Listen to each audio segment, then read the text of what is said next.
Kublai pikinong ped baro bat kumjuru yaki subscriber. Te menta kendiat pat ngina pasha ka kubar kablami napo ka jela Alaska kabadan hapo kari Amerika. Te menta kendiat ngina ped shwaya kane ka jela Alaska kadai ka jela kabakumno bat hae kadan. Laong ba kane ka jela Alaska kamdan hapo ka dauba jong kari Amerika. Henry kadan syabar jong ka dauba kari Amerika. Laong ba kane ka jela Alaska kadan syakli marka bat kari Rusia bat kari Canada.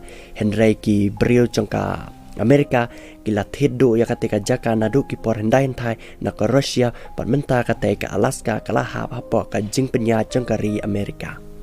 Pachuchuru laong ba ka neka jaka Alaska kadeka jaka ka bakriat ba do katata namar ba ka dan chapo not namar ba utha ubun ma shakilan not jong ne ka perthai. Pat laong ba katika jela Alaska utha udan bet bat telang ban liur barok saw ayam.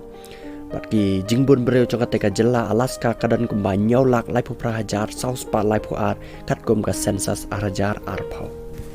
Te mentapat nginya pai na syaka kubor ba ka kubor ka long ba men sngi balang ka badai ka khat praterik ubnai November hakapor sibejesh teng jan mit ka sngi ka ba khatduh kala sep hakate ka jela Alaska hakasnang Utquaqvik ka badan hapo kate ka jela.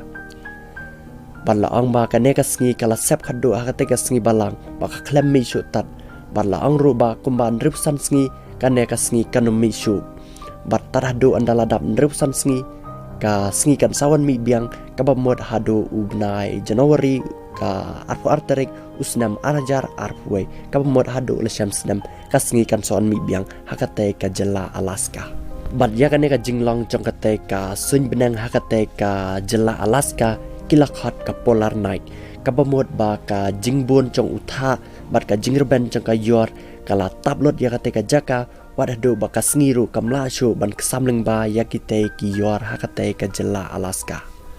Bala angru ba kane ka jingjia ba kane ka sngi kamjumi lane ka jado hakite ki arbnai tam hakate ka jela ka shejia bet man manusnem hakate ka jela Alaska hapo kari Amerika. Here it is, the last sunset of 2020 here in the Arctic.